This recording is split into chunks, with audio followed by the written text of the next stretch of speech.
Sir Eli, we come to the sixth interview in our series. We've been through the list of important events and achievements, decade by decade, and we come today to some more general points. First of all, can we talk about the category that you've called People I Particularly Remember, and then follow this up with the intriguing category that you've called My Regrets. And perhaps to that we can also add the category in which you could assess your own achievements against the aspirations you may have had as a young man. I found this last category to be quite enlightening when I put it to previous eminent scholars. So starting then with the first person on your list, and that would be Professor Richard Baxter, perhaps? No, I think the best way in which I can approach the people I particularly remember is to divide them up into continents, because otherwise the list would be rather higgledy-piggledy. Let me start perhaps first with the British international lawyers whom I've known. I'm going to speak principally of those who are no longer living. I have some very nice things to say about people who are living, and maybe we might touch on them later, but for the moment let's talk about the ones who alas have passed on. I think the ones that particularly warrant mention are the following. First of all, Sir Gerald Fitzmaurice. He was a remarkable person, had a very fine mind. He was a first-class international, immensely knowledgeable. He served in the Foreign Office. He was there from the early 30s right up until the time when he went to the International Court following on the passing of my father. That was in 1960. And during, when I say he was in the Foreign Office the whole time, I think during the war he may have served in the Ministry of Economic Warfare, because he became exceedingly interested in contraband and blockade and such like topics. He was a short man, a handsome man with a fine head of grey hair, but he took pride in his appearance. One also had to be slightly careful, because being a short man, it was important never to overtower him. I recall once going to the Foreign Office for some meeting with him, and he directed me to sit on the sofa, and which I did, and he then sat in a chair nearby.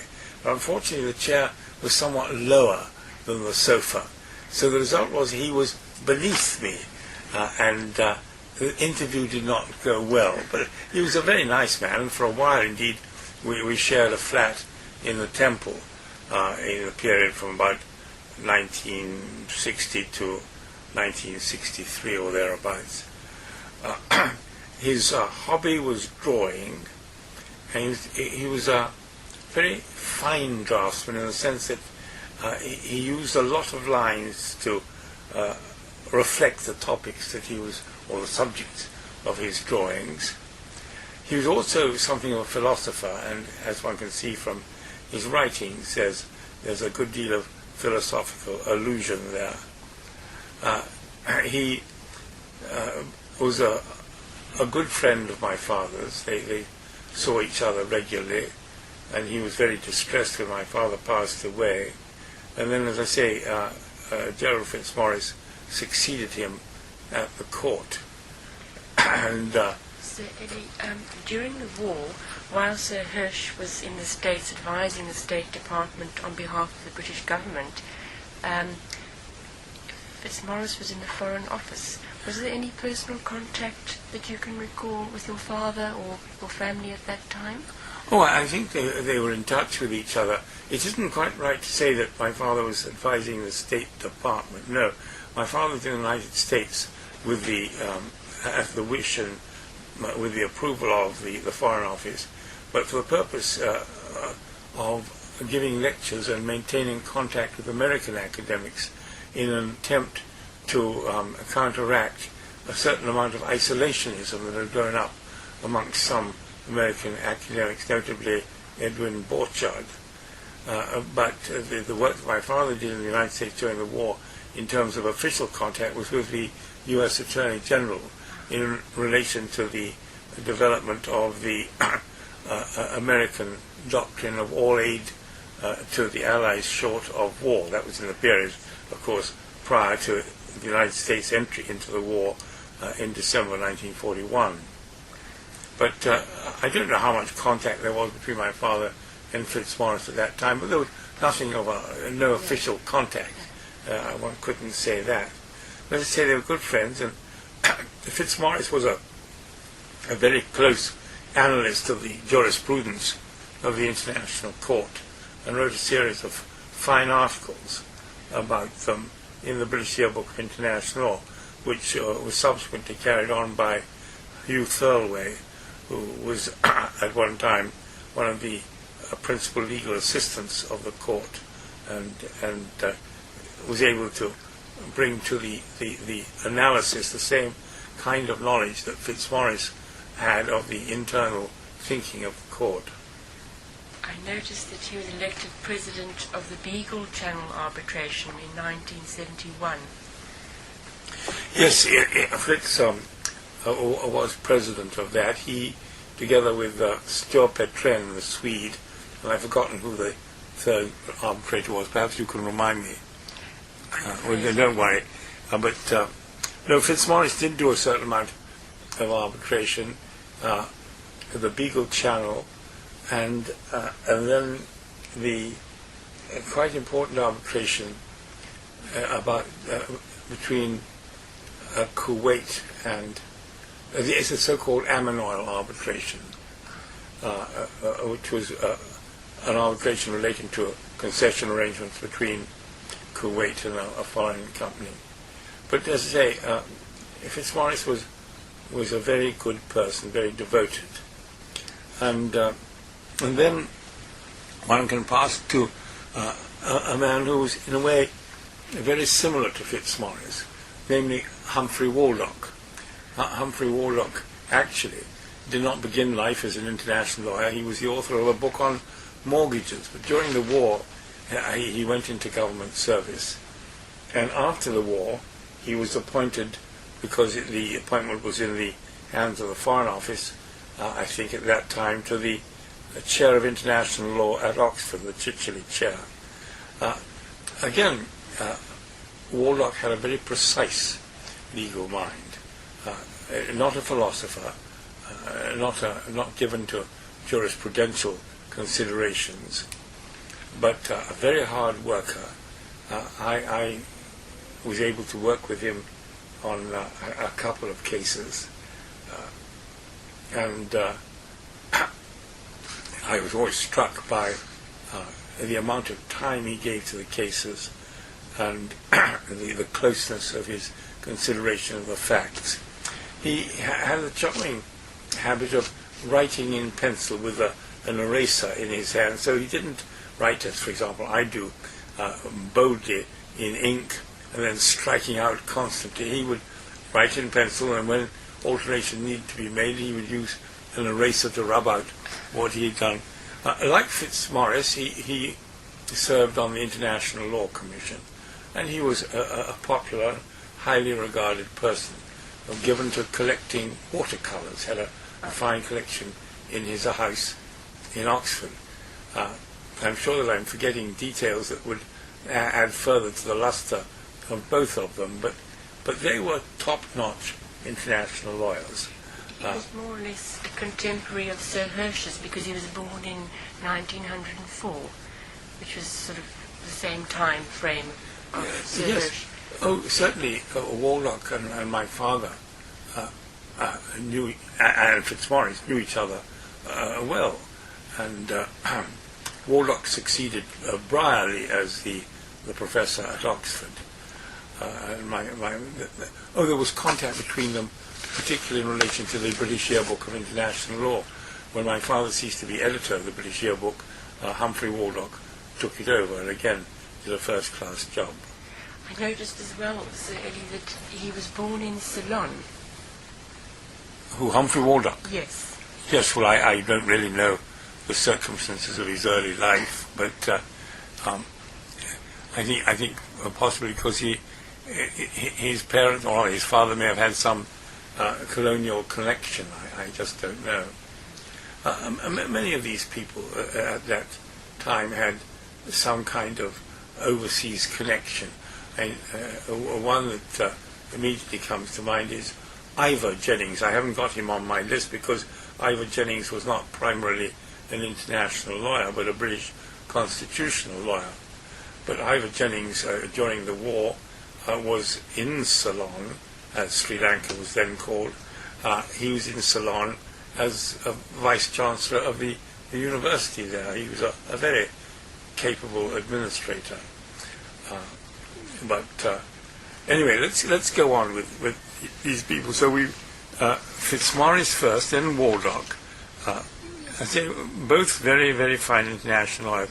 Then we come to a third who warrants mention, and that is Gerald Draper. Now, Draper was a completely different sort of person from both Fitzmaurice and Waldock. They were what I might call traditional international lawyers with a wide range of knowledge. Gerald Draper's approach to international law was somewhat different. First of all, he was primarily interested in the law of war.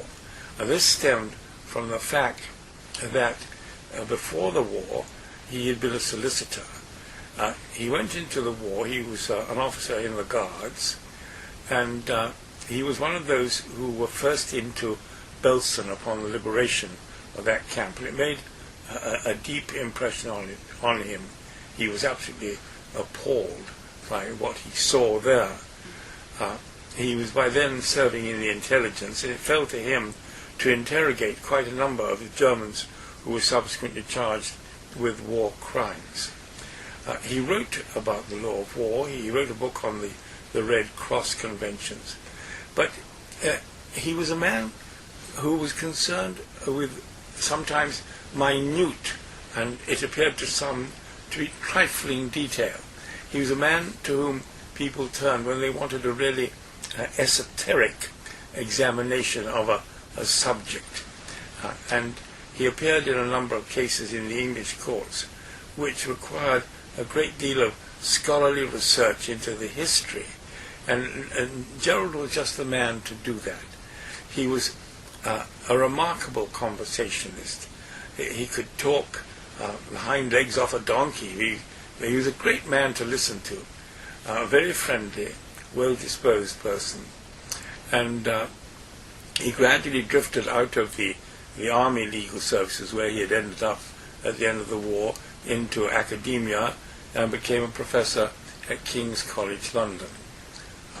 Again, a friendly, well-disposed person. I think he was also had a chair at the University of Sussex. That's right.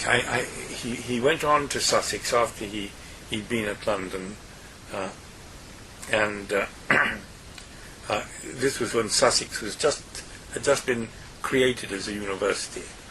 I also noticed that he fought in the war in North Africa and Europe. Yes, very likely so. I'm not acquainted with the details of his military service. You've obviously done more research on him than these people than I have. I'm really speaking from just my personal recollection of their character. But then we pass on to another interesting character, namely Clive Parry.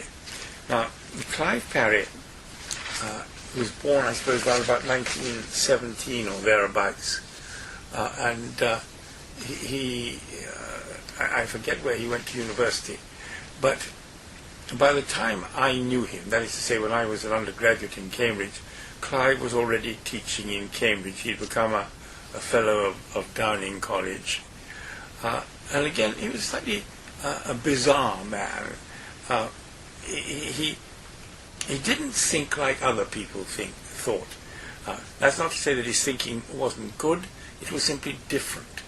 And he had an almost maverick approach to some aspects of international law. His major literary contribution was a major commentary on the British Nationality Act. But he also had some interesting ideas in terms of the development of the sources of international law. In 1955, I can't remember whether I mentioned this earlier, I had been responsible for the establishment of a body of a trust called the International Law Fund. And this raised money to try and promote the development of international law, and in particular research in it and the production of its sources. Well, Clive and I were thinking along similar lines in that time, and Clive formulated the idea of a digest of British practice in international law. Not a contemporary digest, that was something that I had begun to think about and to implement in 1955, but a historical digest. And so unfortunately, the idea was never completed, but with the assistance of two very capable people, John Collier and John Hopkins, both of whom became Cambridge academics after that, he produced 4 volumes or 5 volumes of the British Digest of International Law. Unfortunately, they're not consecutive in their coverage, nor do they cover the whole subject, because it was an incomplete exercise. However, his researchers examined the archives of the Foreign Office very closely and extracted a great deal of interesting material. It is a pity that the project never reached its conclusion. This principally because, unfortunately, Clive died in 1982 while the project was still underway. He had one other major idea, namely the production of a consolidated treaty series, that is to reproduce all the treaties that had been concluded from any country. And these, I think, now constitute an impressive collection of some 150 volumes, which were published by his friend Phil Cohen, the person who created Oceana Publications. They worked very closely together on that. As a teacher, Clive was somewhat unexpected. He used to, how can I put it, he used in his lectures to appear as if he was thinking a topic through for the first time, and so this would lead to the introduction of some unthought out ideas. But at the same time, he was highly imaginative and provocative and stimulating to his audience. I went to his lectures when I was doing the LLB back in 1950. His lectures then on international organization, they were not very solid, but they were interesting. But he formed a very close relationship with his students. They liked him very much, and his early death in 1982 was a great loss to the Cambridge faculty. Then Certainly, I find it interesting that in 1944 to 45 he was teaching public law in Ankara, of all places. You know, I sort of wondered how he got there in the first place. Well, it seems a bit strange. I'm sorry, I can't hold myself out as an authority on the details of the lives of these people whom I knew. I was aware that during the war Clive had been in Turkey teaching, but the circumstances were unknown to me. It seems a bit strange. I mean, you know, Turkey being neutral. I really don't know. No. You may speculate about that, but I can't either support or deny some possible speculations. He was a nice man. So in the same breath as one thinks about Clive, one also thinks about Robbie Jennings, who was almost his contemporary here in Cambridge.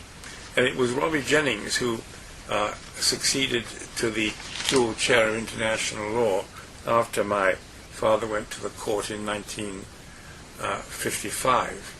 Robbie Jennings was a very fine man, again an excellent lawyer in the common law mode. At first, let's say in the early stages of his career, there was nothing in it that made one think this man is going to reach the eminence that he did. But and as Huell Professor, he made no striking impact on international law except the authorship of one relatively slender volume on title to territory, very beautifully written, no words wasted, and a book much cited by people who were involved in subsequent boundary and territorial disputes. But then it so happened that when Robbie reached the end of his tenure as Whewell Professor had to retire at the age of 67, it just coincided at that moment with the sudden death of Humphrey Waldock, who was then President of the International Court. So Robbie was nominated to succeed Humphrey Waldock. And as a judge, he was a very great success. Very sound, nothing,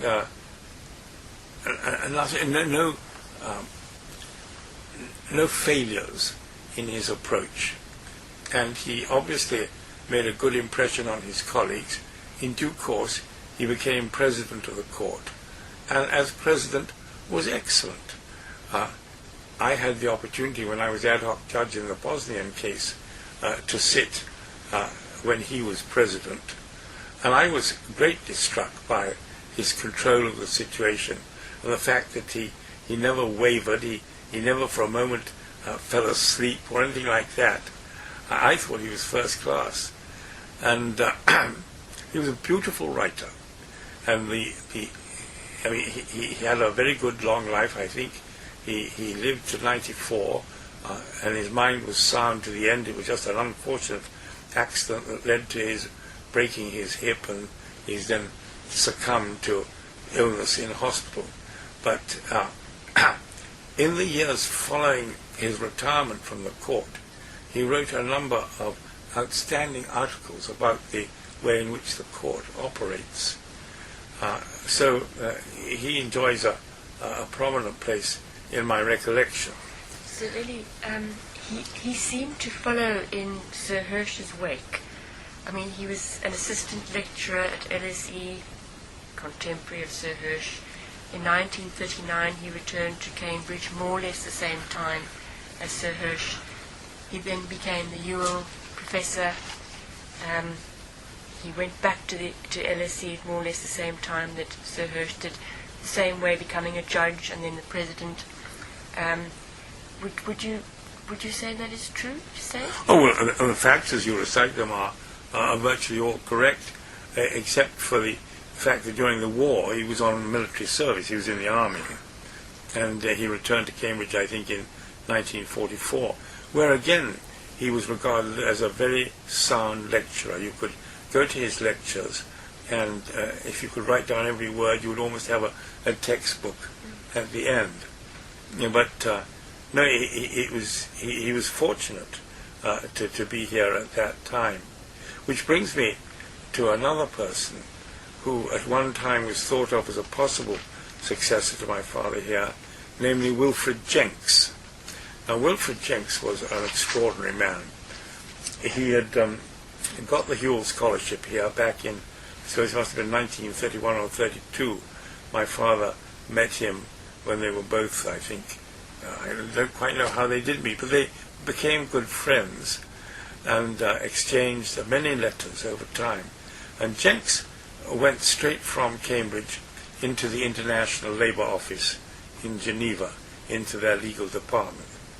And there he remained for virtually the whole of his life, except the last 2 years when he achieved the pinnacle of the ILO and became its Director General. Jenks was an extraordinary man because he led this very full life as a legal advisor. He was an excellent draftsman. He was responsible for the drafting of many of the international labor conventions that, when put together, form a 2-volume accumulation of texts, very, very precise texts. But at the same time, he had a major academic interest in international law and was a prolific author of articles and books. He had an extraordinary memory, so that he was able, when he was so often away at international meetings, to spend his evenings in his room writing without the need to actually have books by him. When he got back to Geneva, he would amplify them and fill in the details. But he wrote books on all sorts of topics. And at times, he was so far advanced in his thinking that my father, who, as I say, was a good friend to him, wondered whether Jenks wasn't a bit too imaginative, because Jenks was writing about legal problems relating to the moon and outer space at times before there was any prospect, or with any prospect of man ever getting into outer space or reaching the moon. His works are incredibly detailed, and I think he was really an outstanding lawyer. Indeed, the interesting thing about all these people whom I've spoken of so far, Fitzmaurice, Waldock, Parry, Jennings, Jenks, is that they were all approximately contemporary with each other. And they formed a core of international lawyers that I think hasn't really been matched elsewhere in the world in quite the same way. Was he also interested in comparative law in South America? I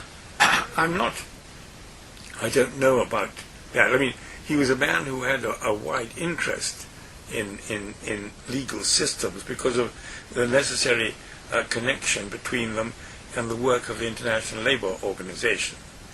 But I don't remember him having written any specifically comparative law book.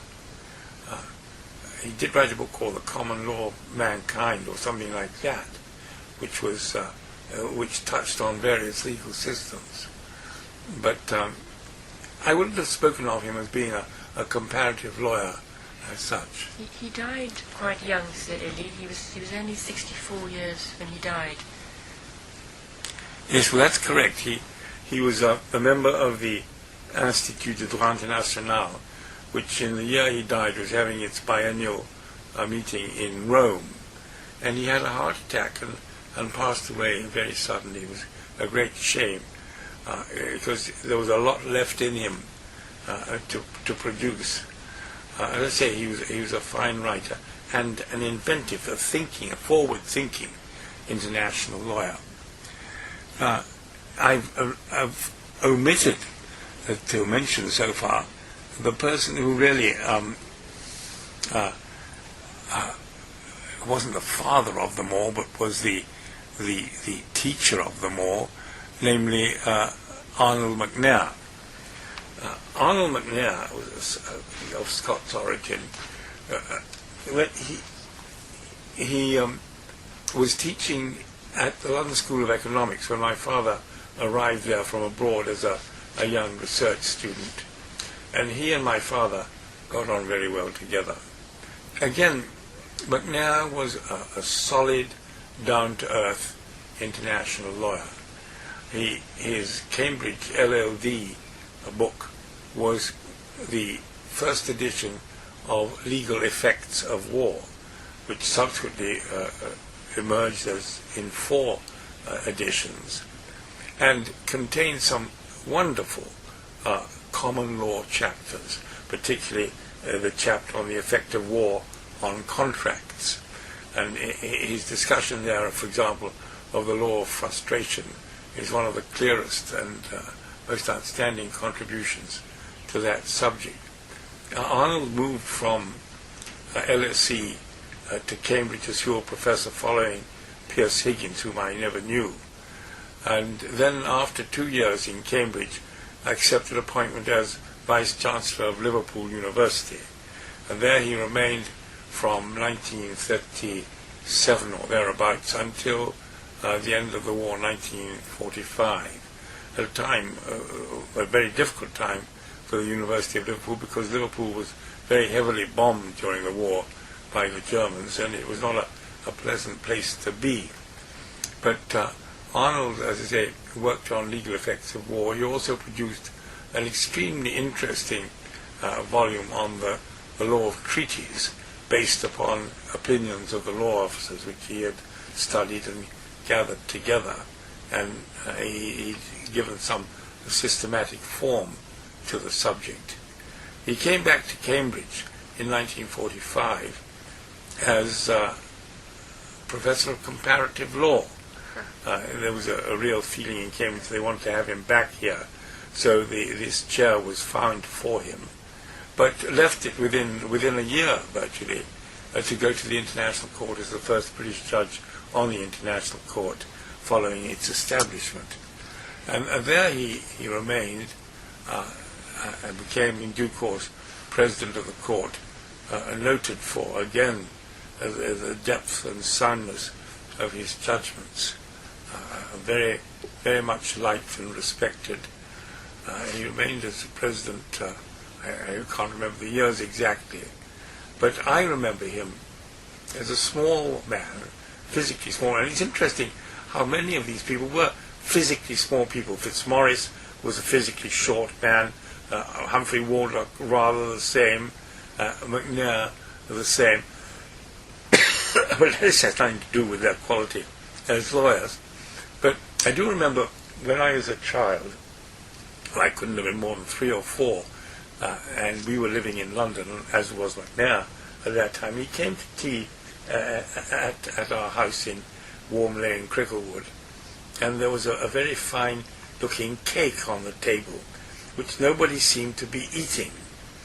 So I eventually piped up and said, "Wouldn't you like a piece of cake?" And McNair, who of course immediately perceived what my objective was, said, "Honi soit qui mal y pense, shame be he who evil thinks." I was always very fond of Arnold, and he was a great friend to my father, and indeed, in a sense, the guiding light and support of my father's career in England.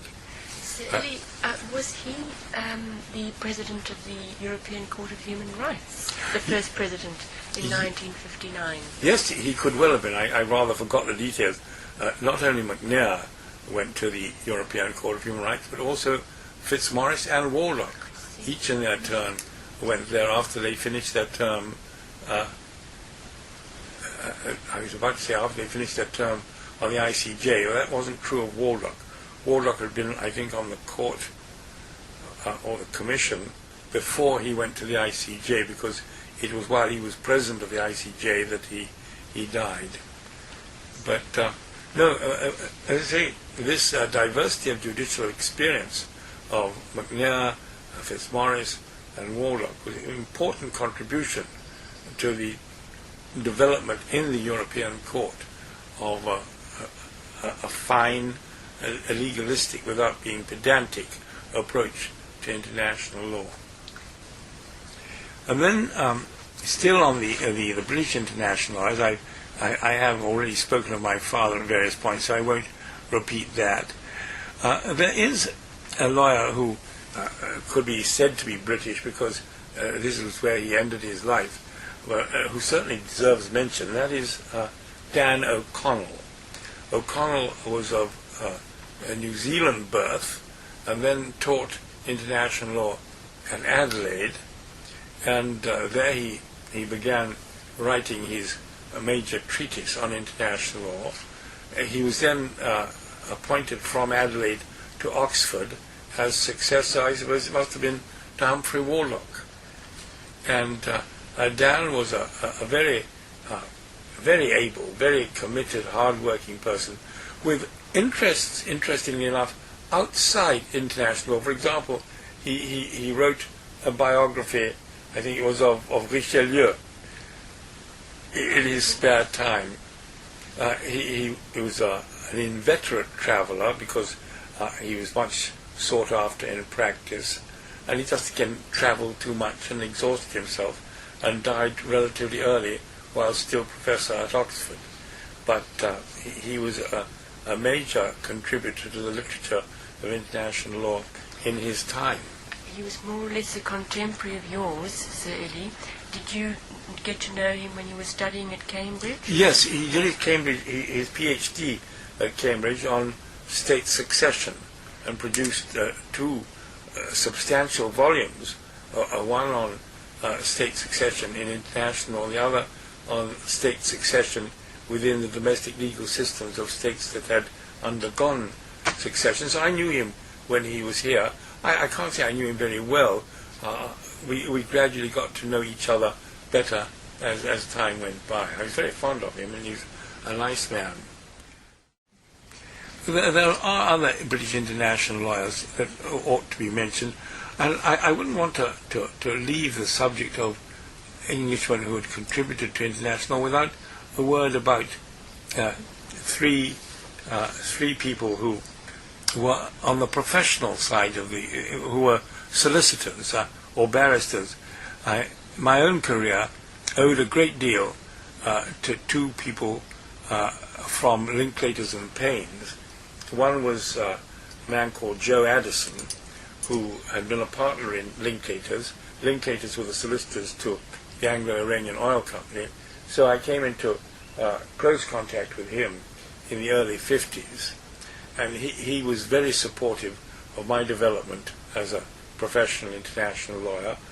And I accompanied him and other lawyers out to Tehran in 1954 for the purpose of negotiating and drafting the so-called consortium agreement, which was the agreement between the major oil companies and Iran for the reopening of the oil fields there. So Joe Addison was a good friend to me, as was his colleague John Gauntlet, also a partner in Linklaters. I mean, neither of them held themselves out as international lawyers, but the nature of their work was such that they were brought into international law in litigious contexts. And there was a third man who was also a very important part of my life, and that was Sir Valentine Holmes. Val Holmes, as he was called. He was a barrister, QC, and a preeminent advocate with a special style of his own, extremely modest in court, most unassuming, and he would get up before the court and say, well, I don't really know very much about this topic, but, and he would then expound it in terms which seemed always to persuade the judges. They were all people worth mentioning. So I ought now, I think, to say a few words about the continental international lawyers. There were several of these that deserve mention. I'm sure there are more, but I remember in particular two Swiss international lawyers, namely Guggenheim and Sauser-Hall.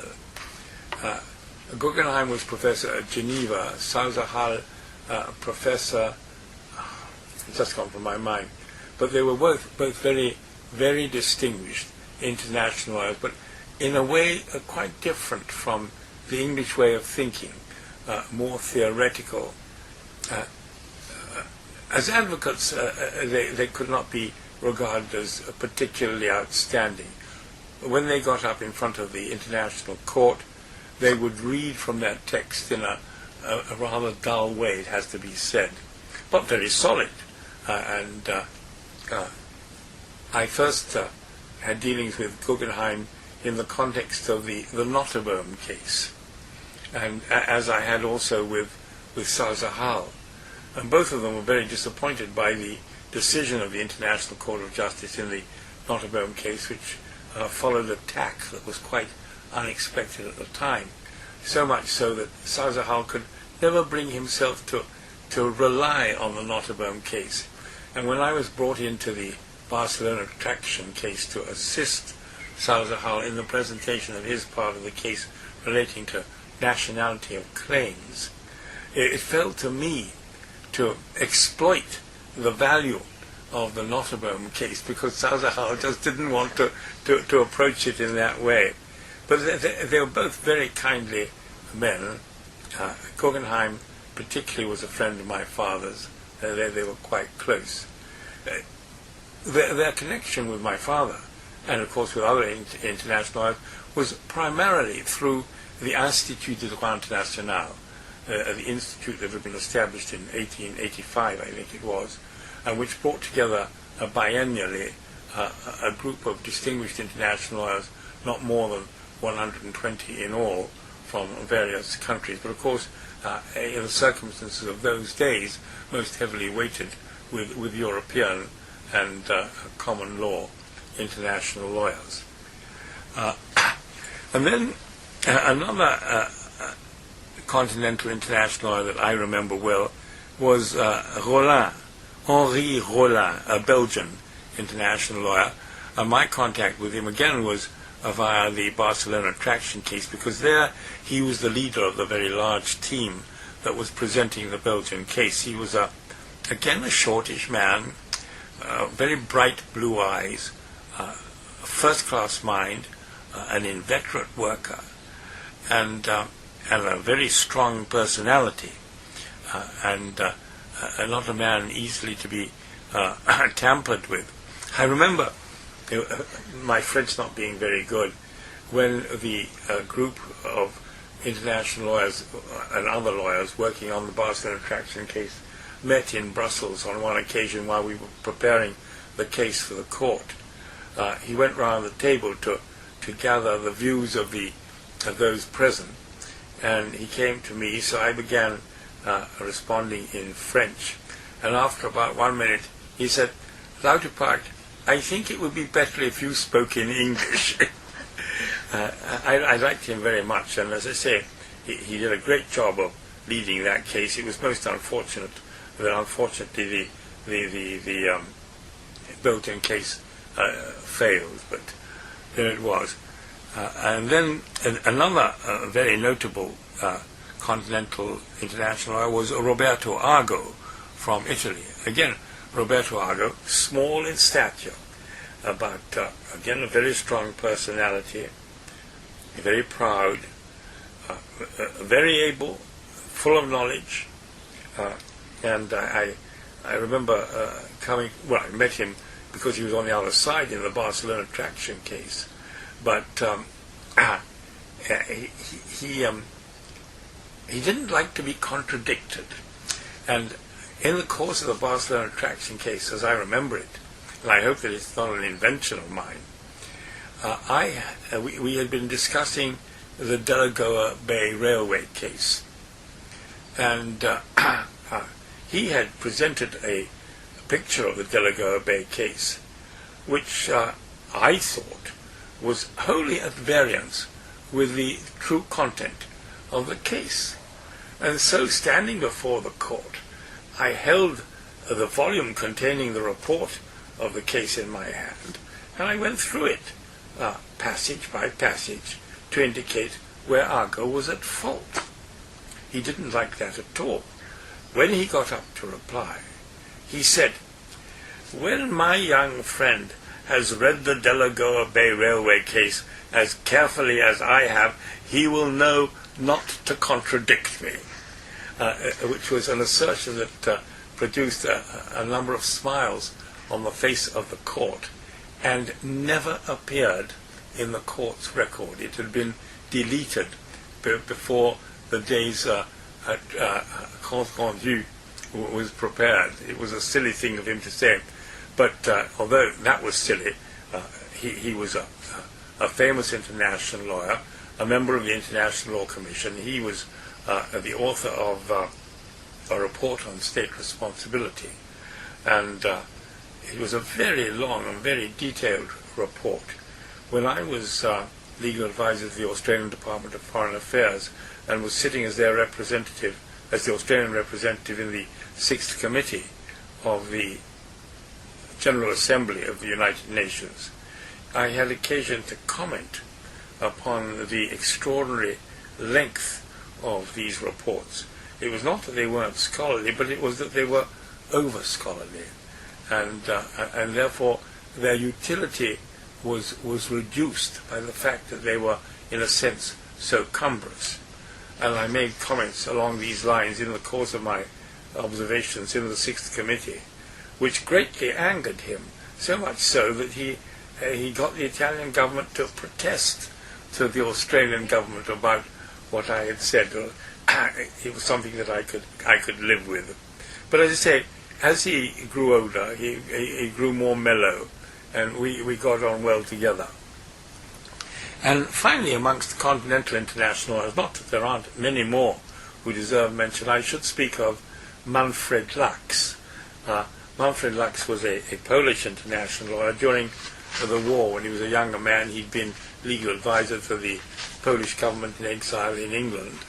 And then after the war, he was elected to the International Court of Justice, where he served, I think, for 3 terms. He became president. Again, he was a very, very shrewd lawyer, but very politically inclined. He tended to find political solutions to the cases. In other words, he was to be contrasted with somebody like, say, McNair or Fitzmaurice, who would approach a case in strictly legal terms. Lux would do that, but would introduce, if you will, a diplomatic or political element. For example, it was he who was president of the court in the nuclear test case in 1973, produced the solution that involved the court saying that the case had become moot by virtue of the various statements made by the highest authorities in France that this would be the last of their atmospheric nuclear tests. And this was not a point that had been raised by the Australians at all. But Lux seized on it and persuaded the court to go along with him, to produce a solution that avoided the necessity for the court to pass upon the legality or illegality of nuclear testing. That issue, I believe, he felt would have divided the court in an unacceptable way. So the court escaped from that situation by this approach that the case had become moot. There's no need to go into the merits on account of the statements made by the French authorities. Sir Eli, his career does have some similarities with Sir Hirsch. He came from Krakow, he studied in Vienna, and then he moved to London. Well, he only moved to London in the context of the war. A long time after Sir Hirsch did, but... Oh yes, he wasn't in any way, in that sense, comparable to Sir Hirsch. Sir Hirsch had come to England in 1923, expressly for the purposes of research and developing his life in England, and that's what he did. Lux, although he came from Poland and had been to Vienna, spent his life in Poland. He was an active Pole. He was legal advisor of the Polish Ministry of Foreign Affairs, and from there he went to the International Court. So clearly a very trusted member of the post-war Polish government. Yes. I also saw that he was very interested in the theoretical niceties of the law of outer space. Yes, he was that, and at that time quite a lot of lawyers were. Not that they aren't today, but it was a much more fashionable subject then. We've gone past that phase in the development of international law.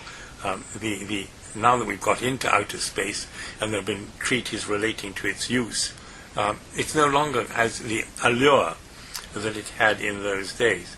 Today, international lawyers are much more concerned with, let us say, the environment and climate change and so on. Well, now, passing on from the continental international lawyers whom I recall, I should mention some of the Americans. America has been prolific in its production of distinguished international lawyers. The earliest one that I remember was Charles Cheney Hyde, the author of the 3-volume Treatise on International Law Principally as Applied by the United States. Hyde had been Solicitor of the State Department in his earlier career, and then became Professor of International at Columbia University, a very respected figure. His literary style was a wee bit complex, but the substance was very sound, and he was greatly admired. Now, he was Professor at Columbia in the 1940s, and the only occasion on which I actually met him was when, as a young man, I went along with my father to the meeting of the Institute that was being held in Bath. I think it was in 1950. And he was a very friendly, outgoing person. His daughter, Betsy, married another international lawyer called Oliver Lesley, who had come to the United States as, I think, a refugee before the war. And Lesley also became a professor at Columbia. And Charlie Hyde's own son, James Hyde, was himself a distinguished practicing international lawyer. And then the next one that warrants mention is Manly Hudson, who was professor of international law at Harvard. And it was under his guidance that some major volumes were produced, for example, on international legislation and on the the collection of decisions of the Permanent Court of International Justice. These were major editorial tasks in which Hudson was greatly aided by a young refugee lawyer from Europe, also from Poland, Louis Zone. Zone went to Harvard from Europe before the war, and Hudson took him up and used him to very good effect. And Zone was an imaginative international lawyer, again somewhat theoretically inclined, but he had great ideas for the improvement of the United Nations, which unfortunately were unrealistic, but he was always thinking forward. As I say, coming back to Hudson, Hudson was a very active international lawyer, active in the profession. He was also a member of the International Law Commission, which is where my father met him principally, and I met him on occasion, but I didn't really know him. He was very much involved with the League of Nations in the 1920s, which is when Sir Hurst was developing some of his ideas. Well, that could be. Again, as I said earlier, I don't really, I'm not in a position to present the details of their lives. I think, obviously, Hudson would have been active at that time and would have had ideas in that sphere. But there was no direct connection between Hudson and my father at that time. I don't think they really came to know each other until my father and he served together on the International Law Commission in the 50s. Because he was 42 years old when you were born, so by the time you would have, met him perhaps as an adult, he would have been, well, past retired. Oh yes, he was. I say that was so. He lived to a good age. But then there are others that I would like to mention. Perhaps the most prominent academically, in a way, certainly the one who would be very well known to all internationalists, was Myers McDougall, who was Professor of International Law at Yale. Myers, again, was a prolific author, a man of great imagination, also imbued with a sense of what was politically feasible. But he and Laswell developed a language of their own for writing. I mean, of course, they were writing in English, but it was a very complex language with some quite significant ideas often embedded in phrases that you had to understand before you could really follow the import of the whole volume. But McDougall wrote widely on the law of the sea and the law of treaties, a man of immense charm and charismatic quality, who induced in his students great loyalty. One of his most eminent students and closest followers is presently Professor of International Law at Yale, Michael Reisman. Michael Reisman's style is no longer as complex as McDougall's style was. But McDougall's style, as I say, had a special quality about it which led people to call it McDougallese. And unfortunately, I think that quality diminished the influence that he might otherwise have had in the wider international law sphere. But he was a great man, McDougall, and lived to a good age. And then another American international lawyer of prominence in the same period was Philip Jessup. Philip Jessup was a wonderful person, a most gentlemanly and courteous and considerate individual, who was a professor at Columbia University following Hyde. He was also very well regarded in the diplomatic scene and was for a while the U.S. permanent representative to the United Nations and sat in the Security Council. And then he went on to become a judge of the American judge at the International Court, where again he was very highly regarded. And he and my father got on very closely together. Then, before I leave the Americans, there are three others I'd like to mention. Two of them are Harvard people. One is Abe Chase, of whom I've spoken previously in connection with the Kasikili case between Botswana and Namibia. Chase was, again, a very politically conscious international lawyer. He was for a while a legal advisor of the State Department during the Kennedy presidency, and was in fact the legal advisor at the time of the Cuban Missile Crisis. Very, very fast speaker, very fast thinker, not a major author in the field, though he and his wife wrote an interesting book about sovereignty. But he was a powerful figure at Harvard. Now, at the same time at Harvard, there was another international lawyer with whom I was particularly friendly, namely Richard Baxter. Dick Baxter was a splendid person, great sense of humor, a tremendously overt person, a very hard worker, always ready to give of his time. I know that he helped my father a great deal with the editing of the American cases for the international law reports. And Dick and I used to see each other quite regularly. Dick came to Cambridge as on a sabbatical, and we saw each other constantly. And Dick was a co-author, I think with Louis Owen, of the Harvard draft on state responsibility. He was also an expert on the law of war, and was one of the persons responsible for the revision of the U.S. Manual of Military Law at the same time as the same exercise is being conducted in the UK, with my father on the instructions of the War Office being responsible for the editing of Chapter 14 of the Manual of Military Law, which is the law of war on land. And it was in that respect that my father worked very closely with Gerald Draper. So, as I say, Dick Baxter was a close friend, and he was eventually elected a judge of the International Court of Justice. And most sadly, he died while in office of leukemia. But I was very fond of him.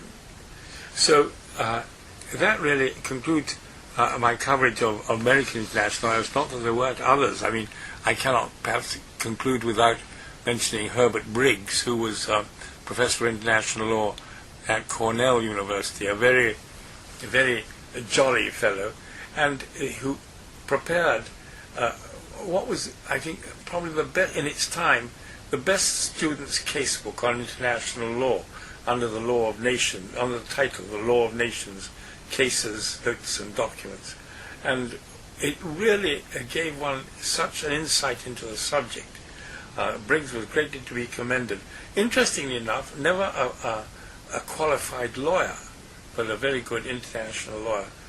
And I do remember that on one occasion I was invited, Dick Baxter being the administrator at that time of the course on international law at the United States Naval War College at Newport in Rhode Island. And they had an annual international law session of about 10 days, to which international lawyers, various international lawyers were invited to teach. And I was invited, and so was Briggs.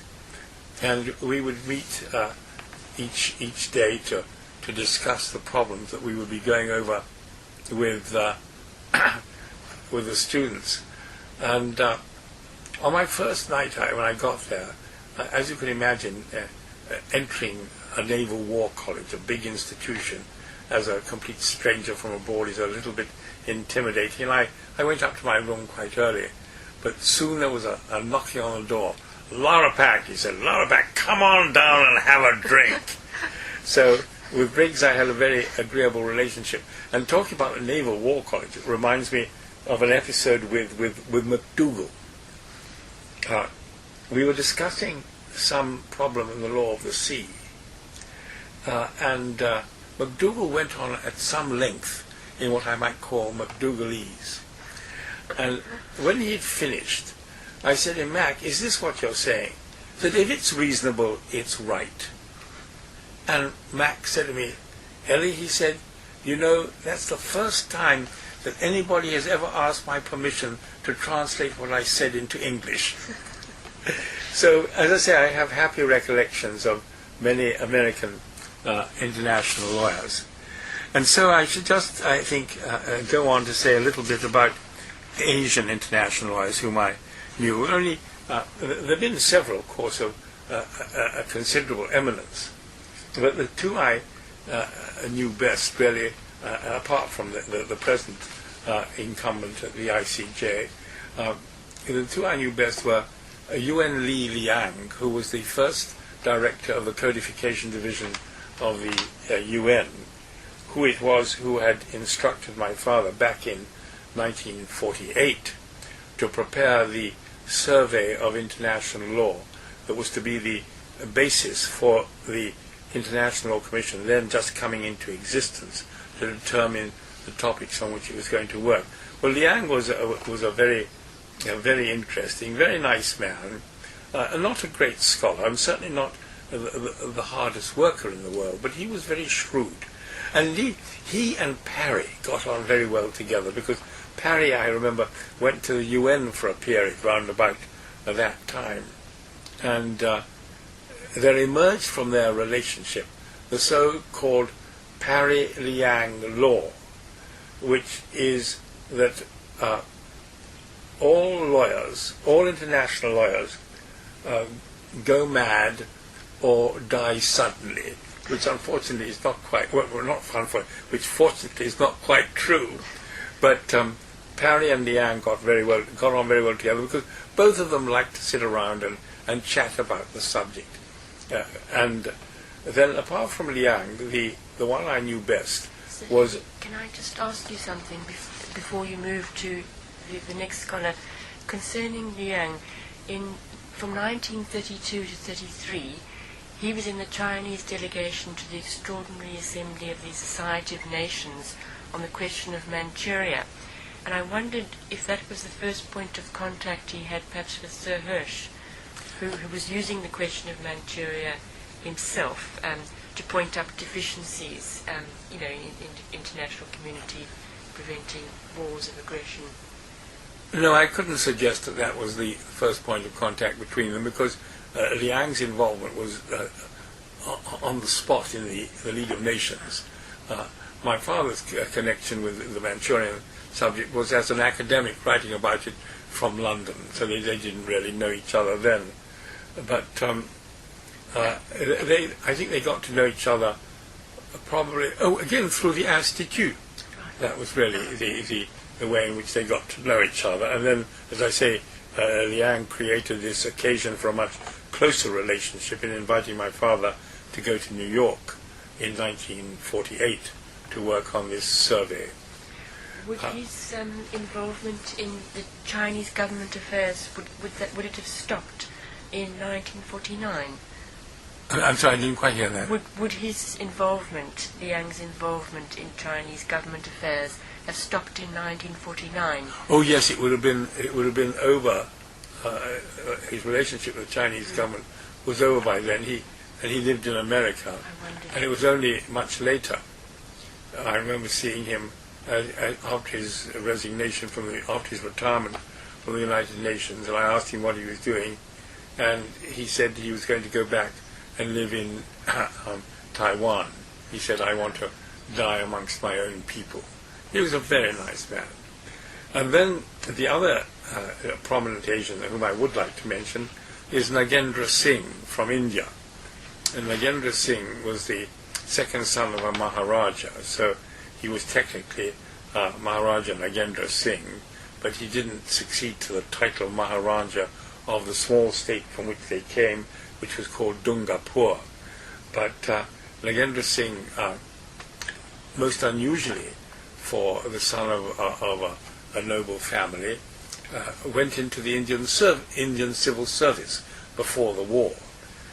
He'd been up at Cambridge as an undergraduate, and then took the Indian civil service exams and passed out very high, which was very unusual in those days. And by the time I first came to know him in 1950, he was already the Deputy Secretary of the Indian Ministry of Defence. He came to my father and said that he, Nagendra Singh, wanted to learn some international law. Could my father suggest anybody who could assist him? Well, that coincided with just the time when I was finishing my studies in Cambridge and going down to London to the bar. So my father suggested that Nagendra Singh and I might get together.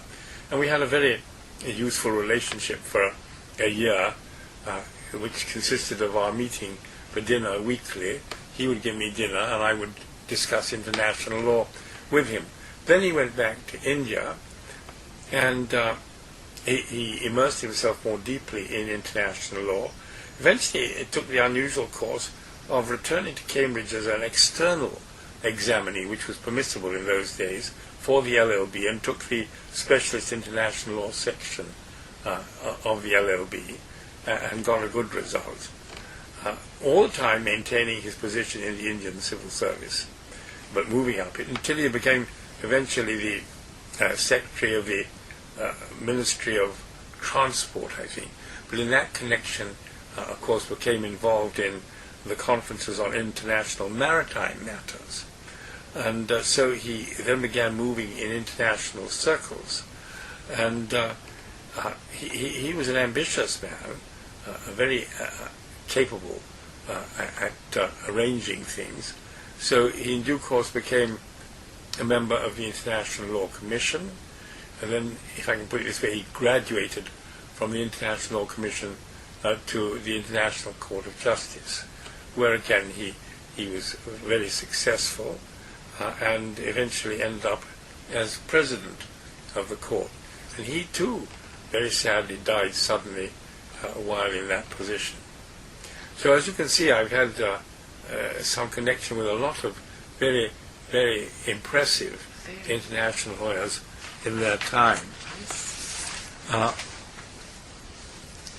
Now, I think you wanted me to say something about my connection with living international lawyers. Well, I'm hesitant to do that because I'm friendly with so many.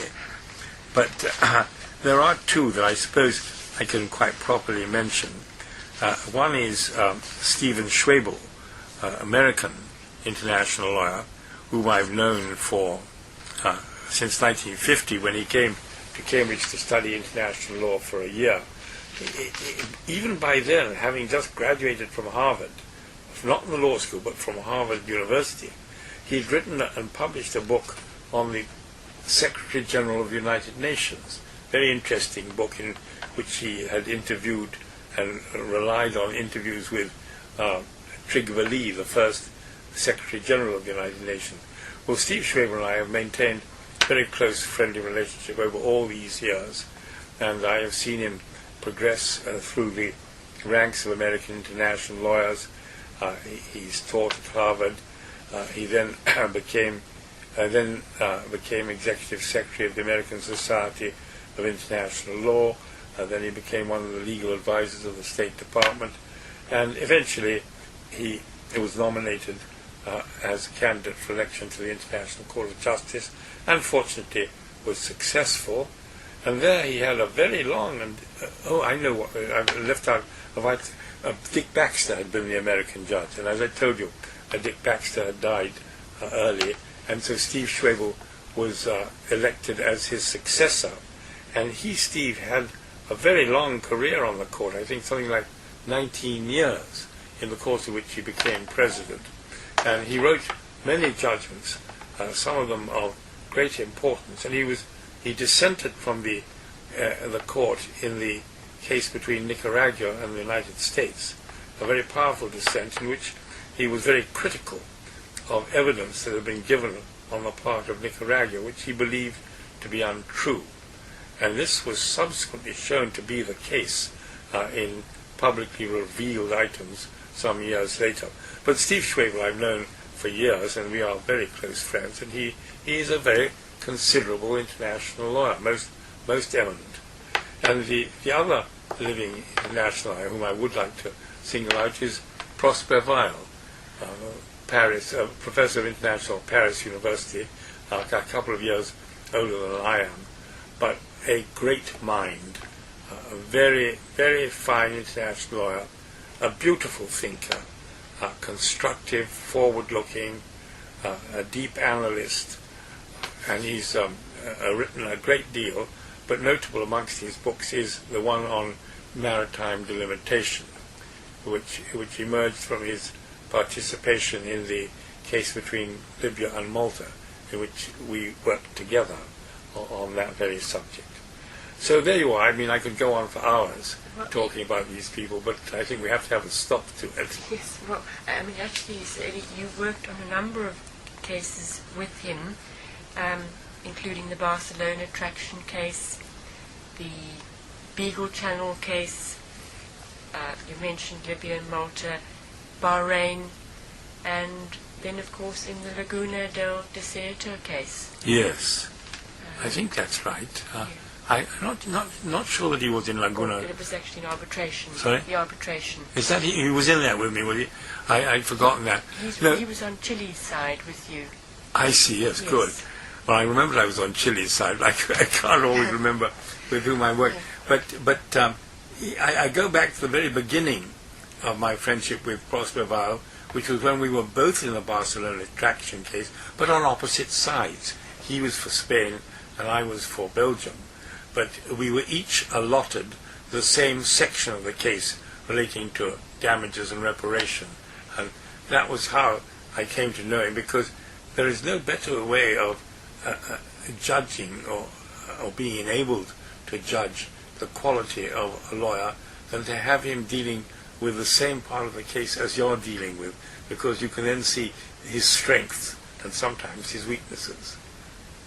Well, having gone through all the personalities, perhaps we can step back and survey your career, Sir Eli, through what you've called your regrets. Yeah, I suppose that at this stage in my career, it's appropriate to identify the few points of regrets. I think that one regret I have is that I didn't develop my knowledge of languages. When I first became involved with Chile in the Palena case back in the early 60s, I should have learned Spanish. I didn't then, and that has always been a great disadvantage to me ever since. And I can only say to others who follow in my kind of activity that you really need to know French and Spanish at the very least. But more substantively, my regret is that I didn't convert many of my oral contributions and even professional contributions into academic articles. There are people who have the gift of being able to advise on a matter or appear in a case and then write about it in objective academic terms. I was never able to do this. I think largely because I labored under the restraint common at that time at the English bar, that you never did write about the cases in which you were involved. I'm also sorry that on the academic side, I didn't write up into a book some of the courses of lectures that I gave, but principally my lectures on international organization. I was lecturing on international organization, I think, for 25 years. And I had an approach, there was a certain novelty in what I was doing, and there was no significant textbook or study of the law of international organization until Schermer's produced his book. But I could have and should have written up a work on that, and I very much regret that I didn't do it. I also regret the fact that I didn't follow my father's advice. When he went to the International Court, he did say to me that I really ought to take over from him the editing of Oppenheim's International Law. I was a rather foolish and arrogant young man, and I said, no, I'm not going to edit Oppenheim, I'm going to write my own book. Well, of course I didn't write my own book, and after my father died, the editing of Oppenheim languished for quite a number of years until it was taken up by Robbie Jennings and Arthur Watts, who between them did an outstanding job. But I'm sorry, I didn't follow my father's advice. There are other things. I mean, I'm always sorry about being forgotten. I worked for the Australians for 3 years in what I believe was deemed to be a very successful tenure of office as the legal advisor of their Department of Foreign Affairs. But when I left Australia, I had just, so to speak, passed out of their ken. Before I left, there was a lot of talk about, oh yes, we'll keep up, we'll send you questions for opinion, but they never came. And one also regrets the fact that sometimes one has begun a case or done cases for a country, and then when further cases came along, for some reason, they had forgotten me. Maybe they just thought I was getting too old and gaga to continue. But I'm always sorry when those sort of relationships terminate. And I think the last thing that I might mention as being sorry about is that I didn't really keep up sufficiently with my old pupils. I have from time to time had pupils with whom I had a very friendly relationship, but they withered away. I don't think it's their fault entirely, largely my fault because I was preoccupied with academic and professional work, but now I look back, I can see how many I would like to have known better. Well, Sir Eli, what would you say have been your main achievements in the light of the aspirations you would have had as a young lawyer setting out on your career half a century ago? Well,